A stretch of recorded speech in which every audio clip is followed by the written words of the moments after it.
আসসালামু আলাইকুম রহমতুল্লাহি ওবরকাতুহু। সম্মানিত দর্শক, অতি সম্প্রতি বাংলাদেশের রাজনীতিতে এক অভূতপূর্ব ঘটনা ঘটে গেছে। অনেকে হয়তো লক্ষ্য করেছেন, দেখেছেন, কিন্তু আসলে ওইভাবে হয়তো চিন্তা করেননি। বিএনপির একটি সমাবেশ হয়েছে এবং এটি খুব উচ্চ পর্যায়ের সমাবেশ। বিএনপির ভারপ্রাপ্ত চেয়ারম্যান জনাব তারেক রহমান তিনি তার দলের যে মনোনয়ন প্রত্যাশী যারা রয়েছেন বৃহত্তর বরিশাল বিভাগের এবং তার সংশ্লিষ্ট অন্যান্য এলাকার, তো তাদেরকে নিয়ে বিএনপির যে গুলশানের কার্যালয় রয়েছে, চেয়ারপারসনের কার্যালয়, সেই কার্যালয়ে একটি বৈঠক করেছেন। তো সেই বৈঠককে ঘিরে অনেকগুলো ঘটনা, অনেকগুলো দুর্ঘটনা, অনেকগুলো শৃঙ্খলা, অনেকগুলো বিশৃঙ্খলা, এবং সেই বৈঠককে ঘিরে এমন কিছু ঘটেছে যেটি আগামী রাজনীতিতে বিএনপির অবস্থান, জয় পরাজয়, এটা মোটামুটি নির্ধারিত হয়ে গেছে। বক্তব্যের শুরুটা করি একেবারে শেষ অংশ দিয়ে। অনুষ্ঠানে জনাব তারেক রহমান সাহেব খুব আবেগ ঘন বক্তব্য দিয়েছেন। আমি শুনেছি অন্যের মুখে, তার বক্তব্য আমি নিজে কানে শুনিনি, কিন্তু সেই বক্তব্য নিয়ে যারা উপস্থিত ছিলেন তারা যে প্রতিক্রিয়া দেখিয়েছেন, বিএনপির বেশ কয়েকজন সিনিয়র নেতৃবৃন্দ যারা রয়েছেন, যাদের সঙ্গে আমার কথা হয়েছে, যারা জনাব তারেক রহমান সাহেবের বাবার সঙ্গে রাজনীতি করেছেন এবং অনেক সিনিয়র, যাদের বয়স ৭৫-এর উপরে, তো তাদের সঙ্গে কথাবার্তা বলেছি। তারা সবাই মানে তারেক রহমান সাহেবের বক্তব্যে বাকরুদ্ধ। তারা নিজেরাও আবেগপ্রবণ, তাদেরও অনেকে অশ্রু সজল নেত্রে তাদের নেতা জনাব তারেক রহমান সাহেবের বক্তব্য শুনেছেন। বক্তব্যের সময় তিনি নানা কথা বলেছেন, নেতাকর্মীদেরকে আশ্বস্ত করার চেষ্টা করেছেন, সেগুলি নিয়ে কথা বলবো। তার আগে যেটা বলা প্রয়োজন সেটা হলো, কথা বলতে বলতে তিনি একসময় খুব আবেগপ্রবণ হয়ে গেছেন এবং আবেগপ্রবণ হয়ে তার চোখ অশ্রু সজল হয়ে পড়েছিল। তিনি অশ্রুপাত করেছেন কিনা বা কান্না করেছেন কিনা বলতে পারবো না, তবে তার চোখে পানি দেখে তার যারা ভক্ত, অনুরাগী, দলের নেতাকর্মী সবাই আবেগপ্রবণ হয়েছেন। অনেকে অশ্রু সজল হয়েছেন, অনেকে বাকরুদ্ধ হয়েছেন, অনেকে কেঁদেছেন। এই হলো খবর। এটি বিএনপি রাজনীতিতে অভূতপূর্ব ঘটনা। এর কারণ হলো, বিএনপির ৩ জন ব্যক্তি, প্রাণপুরুষ।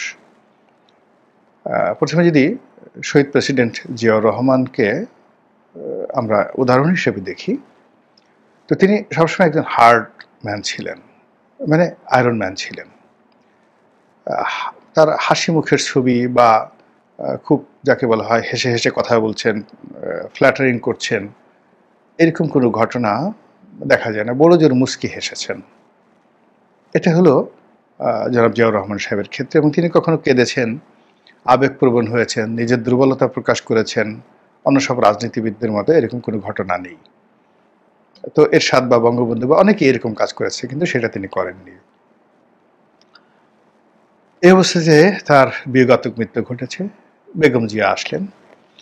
বেগম জিয়া এবং তার পরিবার জিয়াউর রহমানের মৃত্যুকে কেন্দ্র করে কেঁদেছেন, অনেক কেঁদেছেন, সেটা একান্ত ব্যক্তিগত বিষয়। কিন্তু রাজনীতিতে এসে তিনি একবারই কেঁদেছেন, আর কখনো তিনি কাঁদেননি। কখনো রাগ হয়েছেন, কখনো দৃঢ়তা দেখিয়েছেন, কখনো বিরক্তি প্রকাশ করেছেন, কখনো বকা দিয়েছেন। এমনকি পার্লামেন্টে দাঁড়িয়ে তিনি যেভাবে সবাইকে চুপ থাকার কথা বলেছেন, মানে এটা বিরল। তো সেই বেগম জিয়া যখন কাঁদলেন, কখন কাঁদলেন? যখন তার বাড়িটি ভেঙে ফেলা হলো এবং সেই বাড়ি থেকে নিঃস্ব হয়ে, রিক্ত হয়ে তিনি যখন ফিরে এলেন, তারপর সাংবাদিকদের মুখোমুখি হয়ে তিনি কেঁদে দিলেন। এই দৃশ্য আমরা কখনো বেগম জিয়ার কাছ থেকে আশাও করিনি, দেখিনি, কিন্তু তিনি সেদিন কেঁদেছেন। এবং তার সেই কান্না বিএনপির সমস্ত নেতাকর্মীদের হৃদয় ভেঙে গিয়েছিল এবং অনেকে, যাকে বলা হয়, সেই দৃশ্য যতদিন বেঁচে থাকবেন ভুলতে পারবেন না। কিন্তু ব্যাপার হলো যে সেই দিন তার যে কান্না, সেই কান্নার ফলে তার ভিতরে যে আয়রন লেডি বা আপোষহীন নেত্রী, তো এই জিনিসগুলো যে ছিল, এটি ধীরে ধীরে ধীরে ধীরে যাকে বলা হয় বিএনপির নেতাকর্মীদের মধ্যে সংক্রমিত হতে থাকে, তারা সফট হতে থাকে। তারা আপোষহীন নেত্রীর কর্মী হিসেবে আপোষ করার জন্য নিজেদের শরীর এবং মন তারা প্রস্তুত করতে থাকে, এবং ওই যে বেগম জিয়ার যে কান্না, সেই কান্নাটা এখানে চলে আসছে। বেগম জিয়া 1/11 সময় কেঁদেছেন, বিশেষ করে তার মা যখন মারা গেলেন তখন কেঁদেছেন। যখন কোকো মারা গেল তখন তিনি কেঁদেছেন। তারপর যখন বিচার চলছিল এবং কাঠগড়াতে যখন কোকেকে আনা হলো, অসুস্থ কোকেকে আনা হলো, তখন তিনি স্থির থাকতে পারেননি। তিনি কাঠগড়া থেকে এসে কোকোকে স্পর্শ করে কেঁদেছিলেন। এই বিষয়গুলো ছিল মানবিক, এর সঙ্গে কোনো রাজনীতি ছিল না। কিন্তু তার বাড়ি ভাঙার ঘটনার পরে, বিকজ বাড়ির যে ভাঙা, এই বাড়ি ভাঙার বিষয়টি ছিল অ্যাবসলিউটলি একটা কনস্পিরেসি, এবং বেগম জিয়াকে এবং জিয়া পরিবারকে নৈতিকভাবে দুর্বল করে দেওয়া, ভয় দেখানো, মানসিকভাবে ভেঙে ফেলার জন্য শেখ হাসিনার যে কৌশল ছিল, সেই কৌশলে তিনি সফল হয়েছেন এবং বেগম জিয়া কেঁদেছিলেন। ফলে আপনি চিন্তা করুন, যেদিন থেকে বেগম জিয়া কেঁদেছিলেন সেই দিন থেকে বিএনপির নেতাকর্মীদের যে সাহস, শক্তি, এটা কিন্তু জ্যামিতিক হারে কমেছিল। আর বিএনপি দাঁড়াতে পারেনি এবং এখন পর্যন্ত নয়। এবার আসি তারেক রহমান সাহেব সম্পর্কে। তারেক রহমান সাহেবকে অনেক জুলুম করা হয়েছে 11 সময়, কিন্তু আমরা কখনো তাকে কাঁদতে দেখিনি, দুর্বল দেখিনি, অস্ত্র সজল দেখিনি। মাঝে মধ্যে তিনি হয়তো হতাশ হয়েছেন, ক্রোধান্বিত হয়েছেন, রাগান্বিত হয়েছেন, তাও খুবই সীমিত আকারে। মানে তার কণ্ঠ উঁচু হয়েছে, তিনি অশ্লীল শব্দ উচ্চারণ করেছেন, বাজে কথা বলেছেন, এমন দৃশ্য আমরা কখনো দেখিনি। তো সেই দিক থেকে দূরদেশে থেকেও তিনি তার রাগ, ক্রোধ, এটিকে হজম করেছেন। সবসময় একটা ক্ষমার দৃষ্টিতে তিনি সব কিছু দেখার চেষ্টা করেছেন, এবং তিনি যে একজন লিবারেল ডেমোক্র্যাট বা ডেমোক্র্যাটিক লিডার, এটা প্রমাণ করার জন্য তিনি চেষ্টা করেছেন। তার ভাষা সংযত করেছেন, ব্যক্তিত্ব সংযত করেছেন, এবং গত 1 বছর ধরে তিনি প্রাণান্তর চেষ্টা করেছেন তার অতীতের যে কর্মকাণ্ড, কথাবার্তা, সেটাকে আরও রাষ্ট্রনায়কোচিত করার জন্য তার যথেষ্ট প্রস্তুতি ছিল। তো সেই মানুষটি যখন নেতাকর্মীদের সাথে কথা বলতে গিয়ে আবেগপ্রবণ হয়ে পড়েছেন এবং কেঁদেছেন বা অশ্রুসজল হয়েছেন, বাকরুদ্ধ হয়েছেন, তার চোখ বাষ্পায়িত হচ্ছে, এবং তার সেই দৃশ্য দেখে নেতাকর্মীরা আবেগপ্রবণ হয়েছেন, এটা এই ফেব্রুয়ারি মাসের যে নির্বাচন, সেই নির্বাচনের পথে একটা বিরাট বাধা হয়ে গেল। এর কারণ হলো যে প্রকৃতি মাঝে মধ্যে এমন কিছু ঘটনা ঘটায়, আমরা সাধারণ মানুষ বুঝতে পারি না, কিন্তু যিনি চেয়ারে বসা থাকেন, নেতা বসা থাকেন, নেতার মনের মধ্যে সবার আগে যে আশঙ্কাটা জমা হয় বা যে সম্ভাবনাটা জমা হয়, সেটা প্রকৃতিগতভাবে নেতা বুঝতে পারে, কর্মীরা বুঝতে পারে না।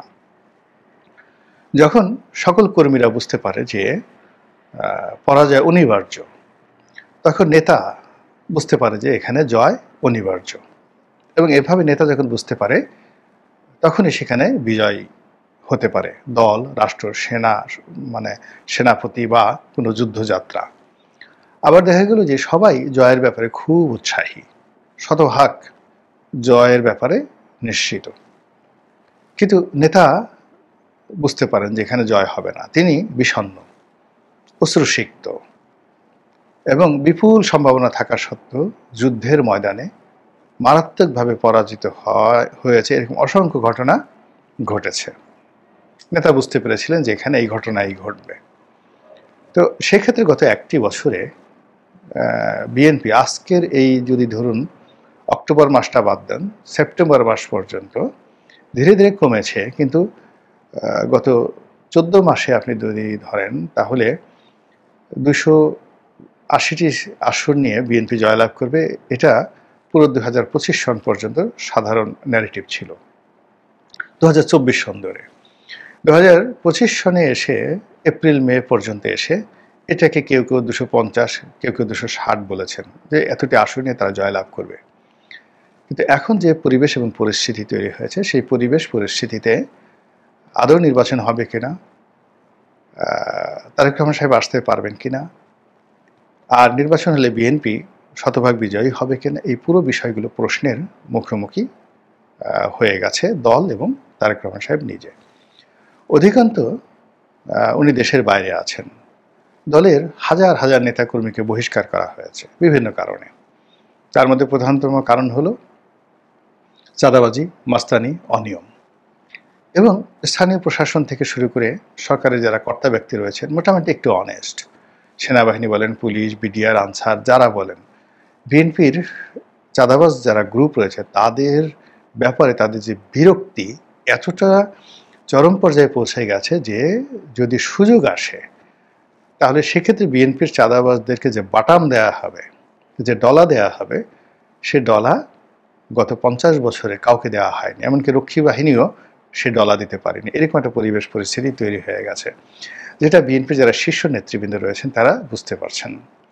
এখানে দলের অনেক বড় বড় নেতার বিরুদ্ধে যেভাবে অর্থ কেলেঙ্কারি, যেভাবে নৈতিক ভ্রষ্টতা, যেভাবে চাঁদাবাজি এবং ফ্যাসিবাদের দোসর যে সকল ব্যবসায়ী রয়েছেন, বিতর্কিত ব্যবসায়ী, তাদের সঙ্গে দহরম মহরম এবং লেনদেনের যে সকল কথাবার্তা এখন ওপেন সিক্রেট, এবং যেভাবে ওয়াজের ময়দানে, মসজিদে, মন্দিরে বিভিন্ন ধর্মগুরু যাদেরকে যারা বিশ্বাস করেন, বিশেষ করে চরমনায়ের পীর সাহেব, তারা বিএনপি বিরোধী যে ন্যারেটিভ তৈরি করেছেন, কিংবা বিএনপির যারা প্রতিপক্ষ রাজনৈতিক দল, বিশেষ করে জামাত এবং তাদের যারা সংগঠন, এনসিপি, তাদের যারা সংগঠন রয়েছেন, তারা বিশ্ববিদ্যালয়গুলোতে যেভাবে তারেক রহমান সাহেবের বিরুদ্ধে যে ন্যারেটিভগুলো তৈরি করে ফেলেছেন, এটি একটি রাজনৈতিক দলের জন্য ভীষণ রকম অবমাননাকর, কষ্টকর। এবং সেই কষ্টটা যদি কেউ অনুভব করেন, তার মধ্যে, এই দলের মধ্যে সঙ্গত কারণেই জনাব তারেক রহমান সেটা বেশি হৃদয়ঙ্গম করবেন এবং তাকে বেশি কষ্ট দেবে।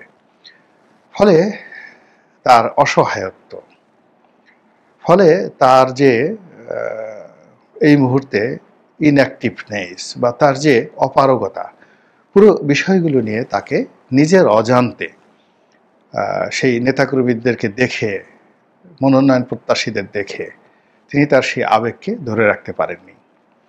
এবং সেখানে তিনি যে কথাগুলো বলেছেন, যে আমি প্রথম থেকে বলে আসছি, মানে গত 1 বছর যাবত তিনি বলে আসছেন যে যেভাবে আপনারা ক্ষমতায় যাওয়ার ব্যাপারে অতিরিক্ত উৎসাহ দেখাচ্ছেন এবং যেভাবে আপনাদের কনফিডেন্স লেভেল রাইজ করেছে, এটা আমি কখনো সমর্থন করি না।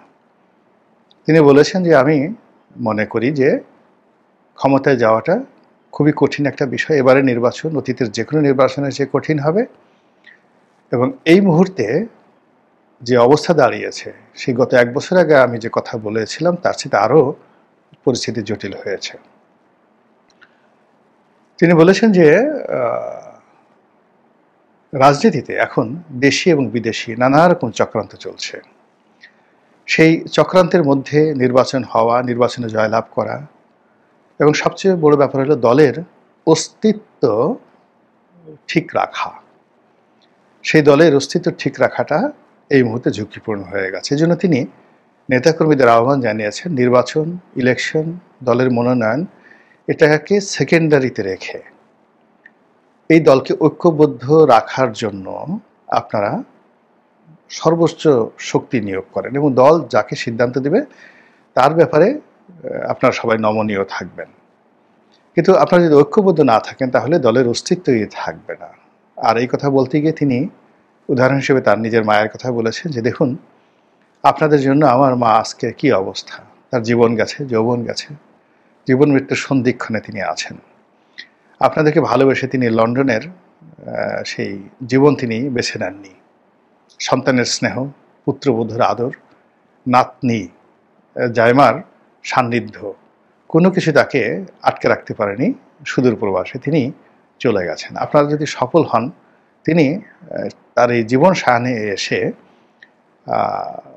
নিজেকে যাকে বলা হয় সফল অনুভব করবেন। আর আপনারা যদি ব্যর্থ হন তাহলে এই জীবন সায়ানে এসে তাকে আবার কাঁদতে হবে। তো এরকম মানে আমি যেহেতু তার বক্তব্য শুনিনি, তার বক্তব্যের ভাবার্থ এরকম হতে পারে। তারপর তিনি তার নিজের কথা বলছেন যে এতদিন ধরে আমি এই প্রবাসে আছি, আপনাদেরকে ছেড়ে আছি, এবং কোন পরিস্থিতি কিভাবে আছি আপনারা খুব ভালো করে জানেন। এবং সঙ্গত কারণে এই কথাগুলো বলার সময় নিঃসন্দেহে তার ভাইয়ের কথা তার মনে পড়েছে, কোকোর কথা তার মনে পড়েছে, যাকে তিনি খুব স্নেহ করতেন। তার মনে পড়েছে তার পিতার কথা, এবং সব মিলিয়ে হয়তো তিনি অশ্রুসিক্ত হয়েছেন, এবং এটা তার নেতাকর্মীদেরকে ভীষণভাবে আবেগ আপ্লুত হয়েছে। কিন্তু মূল ব্যাপার হলো যে ঘটনা এখানে, এটা শুনতে ভালো, দেখতে ভালো, কিন্তু রাজনীতির ময়দানে এই যে পরিবেশ এবং পরিস্থিতি যেভাবে সৃষ্টি হলো, এই সৃষ্টি হওয়ার ফলে বিএনপি যারা প্রতিপক্ষ তারা এটাকে অ্যাজ এ অপরচুনিটি হিসেবে গ্রহণ করবে যে বিএনপির নৈতিক মনোবল ভেঙে গেছে, বিএনপি ভয় পাচ্ছে, বিএনপির মধ্যে আশঙ্কা এবং শঙ্কা দেখা দিয়েছে, এবং এই আশঙ্কা এবং শঙ্কা নিয়ে বিএনপি এগোতে পারবে না, কাজেই তারা তাদের আক্রমণ বাড়িয়ে দেবে। দ্বিতীয়ত হলো যে বিশৃঙ্খলা, যে অপরাধ বিএনপির দুর্নীতিবাজদেরকে গ্রাস করেছে, এই যে তারেক রহমান সাহেবের যে বিনম্রতা, এটি তাদেরকে আরো আহ্লাদিত করবে।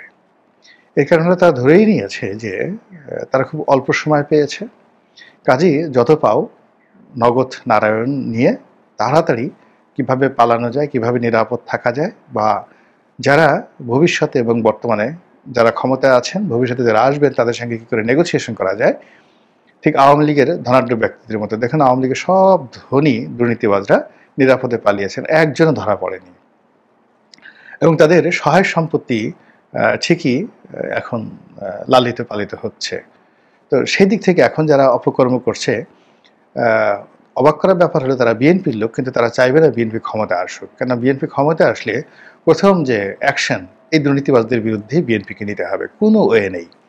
কাজেই তারা মনে প্রাণে চাচ্ছে যে বিএনপি ক্ষমতায় না আসুক, তারা মনে প্রাণে চাচ্ছে যে তারেক রহমান সাহেব না আসুক। এর কারণ হলে এখন তিনি দূরের থেকে হয়তো বড় জোর একটা টেলিফোন করছেন, দল থেকে বহিষ্কার করছেন, কিন্তু তিনি যদি বাংলাদেশে আসেন তখন তিনি ইচ্ছা করলে তার দলের যারা অবাধ্য নেতাকর্মী, দুর্নীতিবাজ নেতাকর্মী, তিনি অনেক বেশি তাদের প্রতি রূঢ় হতে পারবেন।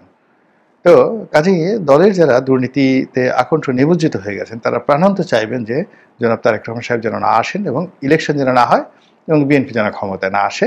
তারা এই যে বর্তমান যে সময়টা যেভাবে যাচ্ছে এভাবেই যাক না, যদি আরও 1 বছর যায়, 5 বছর যায়, 10 বছর যায়, ক্ষতি কি? তাদের তো ক্ষতি নেই, ক্ষতি হতে বিএনপির সাধারণ নেতাকর্মীদের। ফলে কাজেই এই যে বিএনপির যে কান্না, এই কান্না বিএনপিকে আরো বহুদূর পর্যন্ত নিয়ে যাবে ভোগান্তির বোঝা হয়ে। মহান আল্লাহ আমাদের সবাইকে হেদায়েত দান করুন এবং হেফাজত করুন। আসসালামু আলাইকুম ওয়া রাহমাতুল্লাহি ওয়া বারাকাতুহু।